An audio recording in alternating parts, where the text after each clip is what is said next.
नमस्कार, मैं Pankaj Shukla Malay academy से। और कैसे हैं? आशा अच्छे होंगे, स्वस्थ होंगे और प्रसन्न होंगे। मेरी तो ईश्वर से यही प्रार्थना है कि आप लोग हमेशा स्वस्थ रहें और प्रसन्न रहें। आज हम क्रिया के बारे में चर्चा करेंगे। तो क्रिया क्या होती है? क्रिया का अर्थ होता है काम। ठीक, तो वाक्य के जिन शब्दों के द्वारा किसी कार्य का करना या होना पाया जाए उन्हें क्रिया कहा जाता है। ठीक, जिन शब्दों के द्वारा किसी कार्य का करना या होना पाया जाए उसे क्रिया कहते हैं। ठीक, जैसे काटना, खाना, पीना, आना, जाना, दौड़ना, ये सभी क्या है? ये क्रिया होती। ठीक, जितने भी काम हैं वो सभी क्रिया। ठीक है, अब आते हैं धातु। तो धातु क्या होती है? जो मूल शब्द होते हैं वो धातु होते हैं।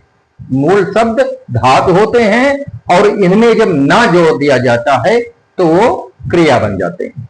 ठीक, मूल शब्द धातु होते हैं और धातु में जब ना जोड़ दिया जाता है तो वो क्रिया बन जाते हैं। जैसे चल से चलना, खा से खाना, पढ़ से पढ़ना, पी से पीना। ठीक, चल मूल धातु का शब्द है, इसमें जुड़ा ना चलना। पी मूल धातु है, इसमें जब ना जुड़ गया तो क्या बन गया? पीना। ठीक, जो धातु होती है मूल शब्द होते हैं और इनमें जब ना जोड़ दिया जाता है तो ये क्या बन जाता है? ये क्रिया बन जाती है। अब आते हैं धातु के दो प्रकार होते हैं, एक मूल धातु और दूसरा यौगिक धातु। मूल धातु क्या होते हैं? जो अपने मूल रूप में होते हैं वो मूल धातु कहलाते हैं। ठीक, जैसे चल, खा, पी, ये सभी क्या है? मूल रूप में है, ये मूल धातु है और मूल धातु स्वतंत्र रूप से रहती है। ये मूल धातु के शब्द जो होते हैं स्वतंत्र रूप से रह सकते हैं। ठीक, अब आते हैं यौगिक धातु। तो यौगिक धातु होते हैं जो मूल धातु में जो प्रत्यय को जोड़ दिया जाता है तो वो यौगिक धातु कहे जाते हैं। ठीक, मूल धातु में प्रत्यय जोड़ देने से वो यौगिक धातु बन जाते हैं। जैसे चल से चला, पढ़ से पढ़ा। ठीक, ये क्या हुए? लिख से लिखा। चल जो है मूल धातु का शब्द है, इसमें प्रत्यय जुड़ा आ तो हो गया चला। पढ़ से पढ़ा। ठीक है, लिख में प्रत्यय आ जुड़ा तो लिखा। तो ये हुए यौगिक धातु। ये स्वतंत्र अवस्था में नहीं रह सकते, इनके साथ एक प्रत्यय जुड़ा होता है। ठीक है, अब आते हैं प्रेरणार्थक क्रिया धातु। प्रेरणार्थक क्रिया वो होती है जिसमें कर्ता क्रिया को स्वयं न करके किसी दूसरे को क्रिया करने के लिए प्रेरित करता है या दूसरे से क्रिया करवाता है, तो उसे प्रेरणार्थक क्रिया कहा जाता है। जब कर्ता क्रिया के लिए किसी दूसरे को प्रेरित करता है या दूसरे से क्रिया करवाता है तो उसे प्रेरणार्थक क्रिया कहा जाता है। जैसे करना से करवाना, लिखना से लिखवाना, पढ़ना से पढ़वाना, ये क्रियाएं दूसरे के द्वारा करवाई जा रही हैं, इसलिए इन्हें प्रेरणार्थक क्रिया कहा जाता है। ठीक, अब आते हैं नाम धातु। तो नाम धातु क्या होते हैं? नाम धातु जो होते हैं ये संज्ञा और विशेषण से बनते हैं। ठीक, नाम धातु के जो शब्द होते हैं वो संज्ञा और विशेषण की सहायता से बनते हैं। जैसे संज्ञा हाथ, हाथ संज्ञा है, हाथ से हथियाना, बात से बतियाना। और विशेषण क्या हुआ? जैसे गरम, गरम क्या है? विशेषण है, तो गरम से गरमाना, ठंडा से ठंडाना, चिकना ये विशेषण शब्द है, विशेषता बता रहा है, तो चिकना से चिकनाना, तो ये नाम धातु है, ये संज्ञा और विशेषण से बनते हैं। ठीक, अब आते हैं क्रिया के प्रकार। तो क्रिया 3 प्रकार की होती है, सकर्मक क्रिया, अकर्मक क्रिया और विकर्मक क्रिया। तो जहां पर क्रिया के व्यापार का फल कर्म पर पड़ता है वहां पर सकर्मक क्रिया होती है। सरल अर्थ में जहां पर क्रिया के साथ कर्म भी होता है वहां पर क्रिया सकर्मक होती है। जैसे राम आम खाता है, तो राम हुआ कर्ता, आम क्या हुआ कर्म, खाता हुई क्रिया। तो यहां पर क्रिया के साथ कर्म भी है, इसलिए इसे सकर्मक क्रिया कहा जाएगा। जहां पर क्रिया के साथ कर्म भी उपस्थित हो वहां पर सकर्मक क्रिया होती है। ठीक, अब आते हैं अकर्मक क्रिया।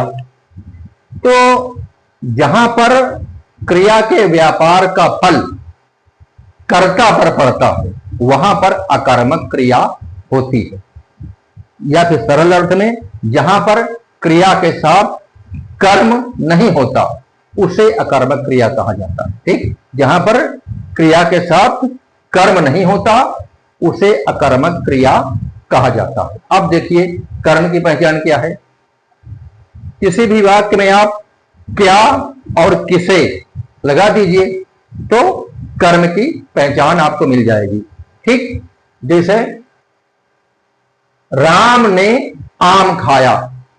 ठीक, राम ने आम खाया, तो राम हुआ कर्ता, क्या खाया, आम खाया, तो आम हुआ कर्म, तो ये क्रिया सकर्मक हो गई।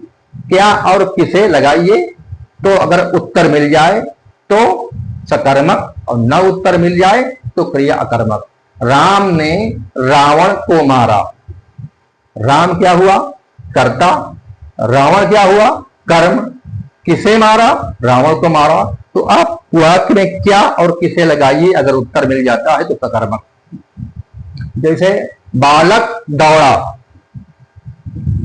बालक दौड़ा, तो अब इसमें क्या लगाया गया, क्या दौड़ा, कोई उत्तर नहीं मिला, किसे दौड़ा, कोई उत्तर नहीं मिला। यहां पर कर्म नहीं है इसलिए यहां पर यह क्रिया अकर्मक होगी। राम खाता है, राम जाता है। ठीक, राम जाता है, क्या जाता है, क्या का उत्तर नहीं मिल रहा तो यहां पर क्रिया अकर्मक हुई। ठीक, राम जाता है, लड़का गया, यहां पर कर्म उपस्थित नहीं है इसलिए यहां पर यह क्रिया अकर्मक क्रिया होगी। ठीक, समझ गए। जहां पर कर्म क्रिया के साथ हो वो सकर्मक, और जहां पर क्रिया के साथ कर्म ना हो वो क्रिया अकर्मक। और कर्म की पहचान के लिए क्या और किसे लगा दीजिए, अगर उत्तर मिल जाए तो सकर्मक और उत्तर न मिले तो अकर्मक। ठीक, अब आते हैं द्विकर्मक क्रिया। जहां पर 2 कर्म हो उसे द्विकर्मक क्रिया कहा जाता है। जैसे मैंने बच्चे को किताब पढ़ाया, तो यहां पर कर्ता क्या हुआ मैं, और कर्म क्या हुआ बच्चा और किताब। किसको पढ़ाया, बच्चे को, एक कर्म तो ये हुआ, और क्या पढ़ाया, किताब पढ़ाया, दूसरा कर्म हुआ किताब। इसलिए यहां पर 2 कर्म हैं तो ये जो है द्विकर्मक क्रिया कहलाएगी। ठीक, राम ने श्याम को मिठाई दी, किसने दिया, राम ने, तो राम हुआ कर्ता, किसको दिया, श्याम को, तो श्याम हुआ कर्म, क्या दिया, मिठाई, तो मिठाई कर्म। यहां पर श्याम और मिठाई दोनों कर्म हैं इसलिए यहां पर 2 कर्म हैं तो ये क्रिया द्विकर्मक क्रिया कहलाएगी। ठीक, अब आते हैं क्रियार्थक संज्ञा। तो जहां पर क्रिया संज्ञा के रूप में आ जाए उसे क्रियार्थक संज्ञा कहा जाता है। जैसे टहलना स्वास्थ्य के लिए लाभदायक है, देश के लिए मरना अच्छा है। तो टहलना स्वास्थ्य के लिए लाभदायक है, वैसे तो एक क्रिया है, आना जाना खाना टहलना, लेकिन यहां पर ये जो है भाववाचक संज्ञा के रूप में आ रही है, यहां पर ये संज्ञा के स्थान पर आ रहा है, इसलिए ये क्रियार्थक संज्ञा कहलाएगी। ठीक, यहां पर टहलना भाववाचक संज्ञा के रूप में आ रही है, इसलिए जो ये क्रियार्थक संज्ञा कहलाएगा।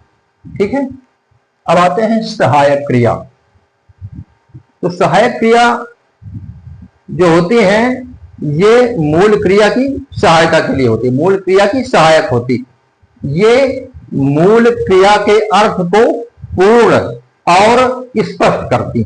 सहायक क्रियाएं मूल क्रिया के अर्थ को पूर्ण और स्पष्ट करती हैं, इन्हें सहायक क्रिया कहा जाता है। जैसे राम जाता है, जाता क्रिया हुई और है सहायक क्रिया हुई।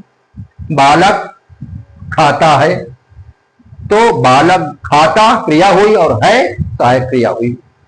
लड़के खेल रहे हैं, खेल खेल क्या हुई, यह क्रिया, और रहे हैं सहायक क्रिया। अब सहायक क्रिया के हेर फेर से काल में परिवर्तन हो जाता है। ठीक, जैसे बच्चा स्कूल जाता है, ठीक, ये हुआ वर्तमान काल।